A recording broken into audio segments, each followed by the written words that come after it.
Bonsoir Laurent Bosetti. Bonsoir à toutes et tous. Merci d'être avec nous sur BFM Lyon, adjoint à la ville de Lyon. Vous avez été élu en 2020 avec l'étiquette La France Insoumise. Vous avez rejoint l'Après il y a quelques semaines maintenant. C'est le nouveau parti de Clémentine Autain, qui elle aussi est une ancienne de La France Insoumise. Mais vous restez un insoumis malgré tout, Laurent Bosetti? Oui, tout à fait. Je dis que je reste insoumis de cœur parce que je suis toujours aligné sur le programme de la France Insoumise, l'avenir en commun, qui a pour beaucoup alimenté le programme du nouveau Front populaire.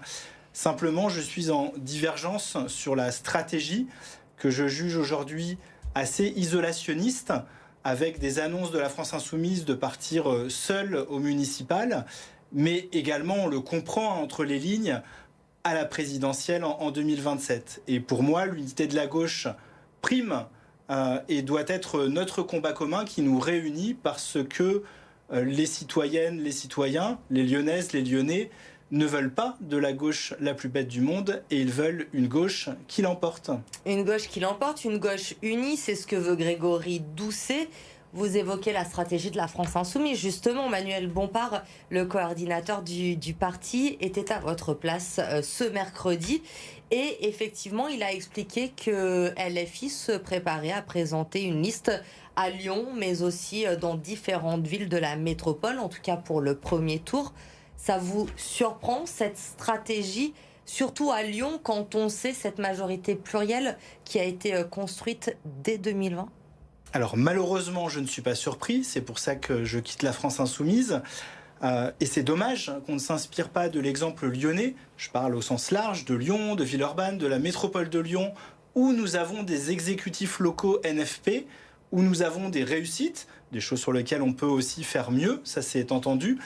Et malheureusement, malgré ce bel exemple, ces beaux exemples, eh bien, il y a une stratégie de dissidence qui, pour moi, est inentendable. Et il y a un risque sur certains territoires de perdre des communes, de perdre la métropole de Lyon. On a des droites libérales, des droites conservatrices qui arrivent, parfois en force avec la candidature de Jean-Michel Aulas qui a annoncé.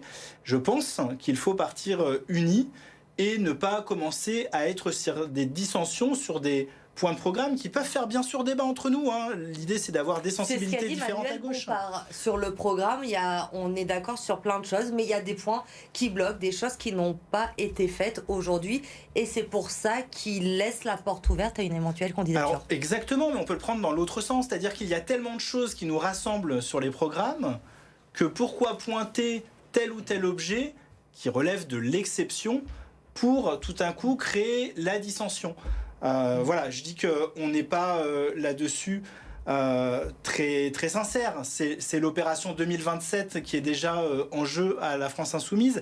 Et donc moi, pour 2026, comme pour 2027, les élections locales ou nationales, je pense que nous ne pouvons pas partir désunis. Donc je plaide vraiment pour une famille, une seule, celle du nouveau Front populaire.